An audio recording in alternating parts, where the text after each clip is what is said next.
Hi, I'm Ethan and I love muzzleloading. Today we finally have some good news for fans of muzzleloading and fans of American-made products. Estes Energetics, a spin-off of the Estes Model Rocket Company, announced on January 31st, 2022 that they were the proud new owners of the GOEX facility in Louisiana, as well as the GOEX name and the GOEX line of black powder products. I've received a lot of questions about this news since the news broke on Monday, and I've done my best over the last week and even a little bit before when this was still a rumor to start gathering some information about Estes Energetics, as well as the powerhouse of the model rocket community, to see how that coincided with muzzleloading, black powder, and antique arms as we're familiar with here on the channel. So I've been talking to model rocket veterans, I've been talking to black powder production veterans, and I'm hoping that this gives you a little bit of insight into why this is a pretty strategic acquisition for Estes Energetics, and why I think, and the sources that I've talked to think, that continuing sporting black powder production for Estes Energetics is a smart move,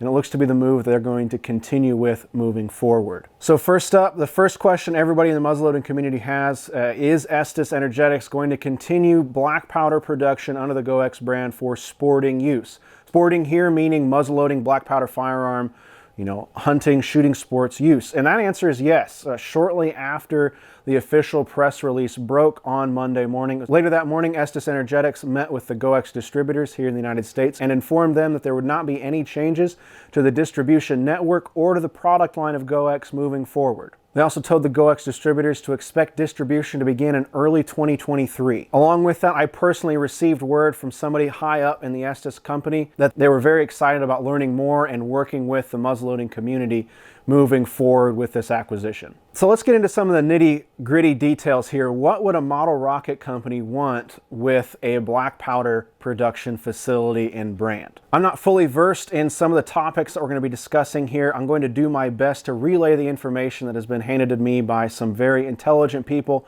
both on the black powder side as well as the model rocketry side. If you want to learn more about this, specifically some of the details as we're talking about here with model rockets, I really encourage you to check out some of the online model rocketry forums, as well as your local model rocket club. When it comes to model rockets, they're in a very similar situation as muzzleloading enthusiasts are. It's a small, very passionate community that wants to share what they know. And so I'm encouraging you now, if you're interested in this, check it out and see if it's the kind of thing for you. When we look at the history of model rockets, just about every model rocket that has gone up into the sky since 1965, that's 1965 to today, has in some part burnt black powder in its travel. Without an American black powder supply, American model rocket enthusiasts were in a very similar position as muzzleloading enthusiasts. They were either looking at incorporating black powder substitutes into their launches or looking overseas to the European powder manufacturers from Swiss and Schuetzen to continue to support their hobby. Much like muzzleloading, without real traditional black powder, the model rocket community and the industry behind it would be in a whole world of hurt. When it comes to model rockets, though, it's not the black powder that's used to send the rocket up into the air, as a lot of people have assumed and have been reporting on. That's actually an ammonium composite material, and the black powder use is used for several smaller, more controlled burns. The first use of black powder in model rocketry is used to launch the parachute. Much like for muzzleloading, where keeping your muzzle pointed in a safe direction is kind of rule number one. It's a high priority for us.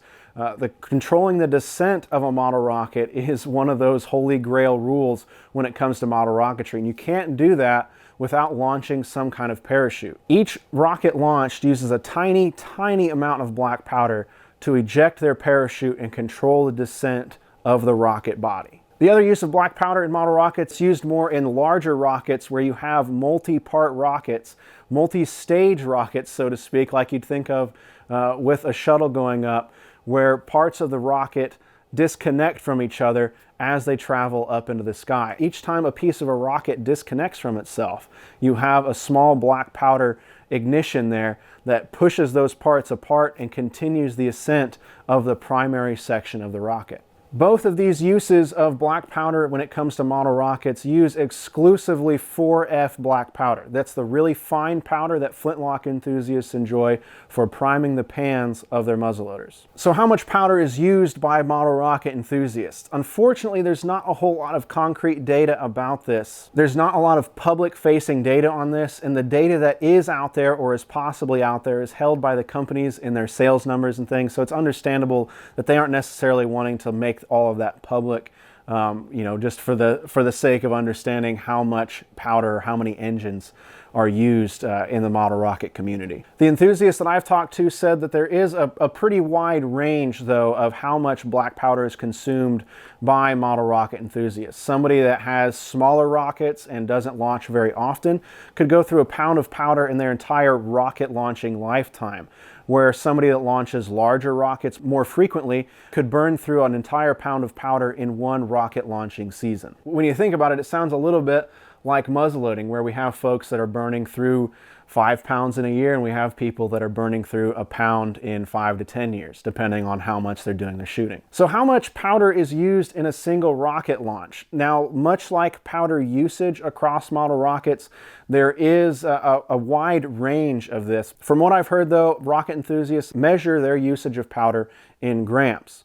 Somebody using a smaller rocket and just using black powder to launch the parachute for their rocket could just use 1/2 of a gram of black powder per launch, whereas somebody with a larger multi-stage rocket could use up to 20 grams. These are just general numbers, though. I'm sure you'll find outliers in both directions, I will say, just to clarify. When we look at a grams to grains conversion cart, grams being what the model rocket enthusiasts use and grains being what muzzleloading enthusiasts use most common, 1 gram is equal to 15.43 grains. So a really big rocket is using a really small muzzleloading pistol powder charge. Despite Estes keeping the Hodgdon GOEX distributor network intact and saying that they're going to continue to produce sporting black powder, there's been a lot of concern that Estes isn't going to produce sporting black powder.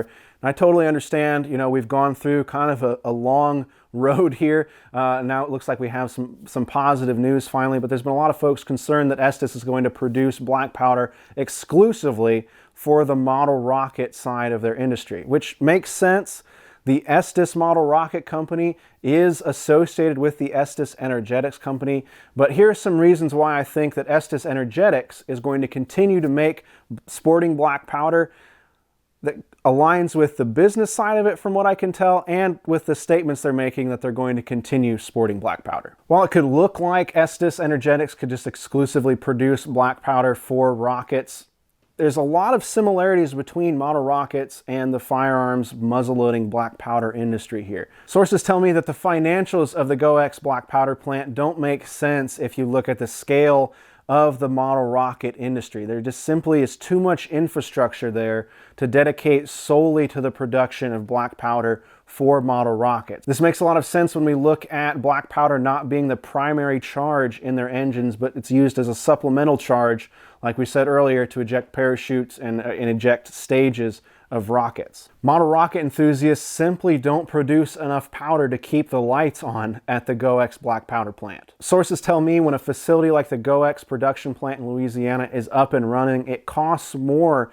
to slow it down or shut it down after you've met your production quota like you would for model rocket enthusiast black powder. Sources tell me that when a facility like the GOEX plant is up and running, it can cost more money to shut it down than it costs to keep it running. So financially speaking, it doesn't really make sense to halt your production and with it your profit margins when you've made enough powder to satisfy the model rocket industry. Even when you compound the possible government DoD contracts of black powder with model rocketry, it still doesn't quite make sense to stop production when you know you have an audience out here wanting and needing your product. Even though I don't have hard numbers on government versus rocket versus sporting use of black powder, it's easy to see sporting use of black powder, even if it is the smallest segment of use, which I don't necessarily think that it is, but we can see it as the icing on the cake for a business and a production facility like Estes has just purchased. Even without that, Estes has pledged to keep the GOEX distributor network intact and to continue producing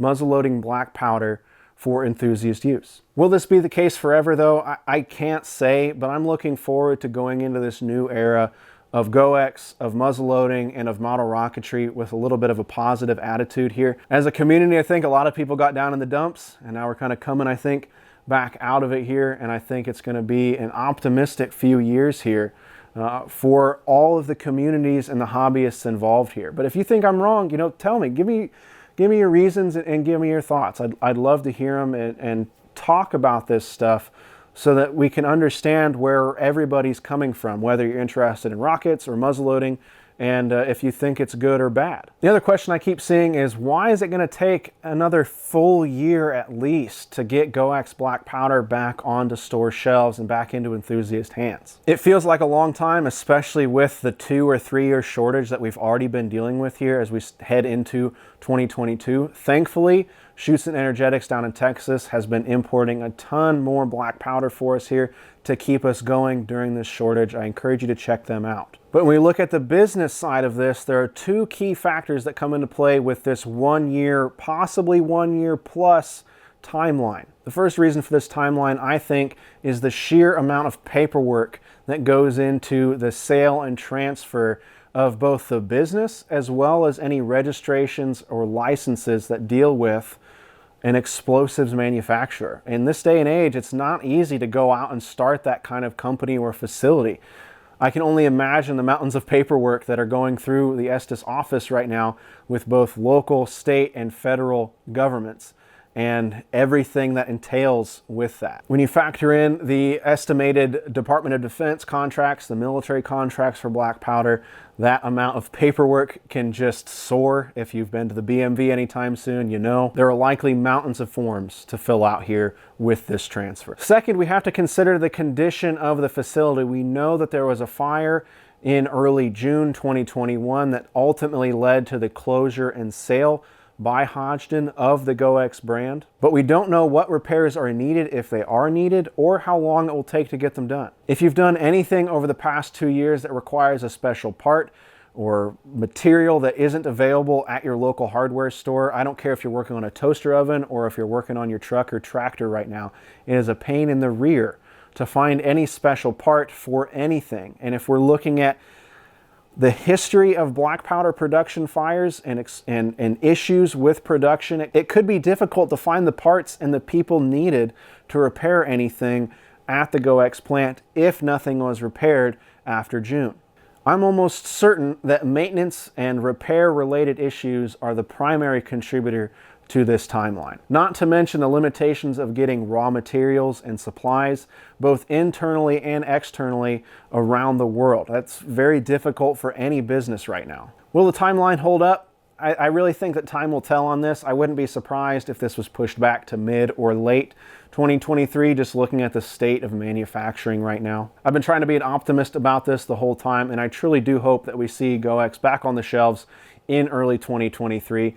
Until then, though, we have several shipments of Swiss and Schuetzen coming into the country. I really encourage you to check out this company. I know many of you haven't heard of them, but they're a small company that imports this into the States, and they really care about shooting sports in general. And if nothing else, to try it out, to keep you shooting in between GOEX production shipments here. I think you'll enjoy what they have. It's not sponsored or anything, but the dedication coming out of the Swiss and Schuetzen team, I think, deserves some applause during this absolutely insane time for muzzleloading enthusiasts. In closing, I'd like to say, check out your local model rocket club. Several of the folks that I talked to from the model rocket community, you really described it much in the way that I think of, and many of us think of the muzzleloading community. We're a small, close-knit community that really cares about our hobby and really wants to see it continue. I think this is a great opportunity for both communities to really start interacting back and forth in a way that they may not have previously, because we're both going to be semi-dependent on Estes now, in a way that we haven't been in the past. And besides that, I've been reading a lot about rockets, and I think they're pretty cool. I've always been interested in science and space and flight and things. But even if you're not, I encourage you to check out your local model rocket club or group, because they use black powder, and oftentimes they'll have somebody in the club or that attends their launches that is a distributor or a vendor that will have powder on hand to sell. Now, I'm not saying to go clear out all of your local model rocket clubs for the powder that they have, or the distributors that they work with, but it might be something to check out if you don't have a distributor in your area. A lot of times, from what I hear, these folks are involved in the fireworks industry as well. So it could be a place for you if you don't have a distributor for GOEX or Swiss or Schuetzen in your area. It might be an alternative for you to try to find what you need to keep your muzzleloader going. As always, I hope that this was informative for you. I've tried to answer some of the big questions that I saw out there online and try to quell some of the rumors that are already going out. We've only known about this as of recording for less than a week here. I think there's still some time to be positive about it as we move forward here. I think it's going to be a good year for muzzleloading, and it's a good year, I think, for model rocketry, knowing that both of these great sports are going to continue and I think strengthen over time with news like this. If you have any questions, feel free to leave them in the comments. We've already seen several comments from the model rocketry community explaining some of this stuff. So if you're from the rocket community and you see something I've misstated or questions that folks have in the comments, I encourage you to please reply and try to educate some of us on what you're doing, and we can trade some knowledge here back and forth as this partnership moves forward. As always, you can check out ilovemuzzleloading.com or shoot me an email, ilovemuzzleloading@gmail.com. I'm happy to reply and answer as many questions as I can. As this news continues forward, I don't know that we're going to hear a whole lot as Estes Energetics kind of buckles in and starts really the hard work, I think, to get GOEX back online.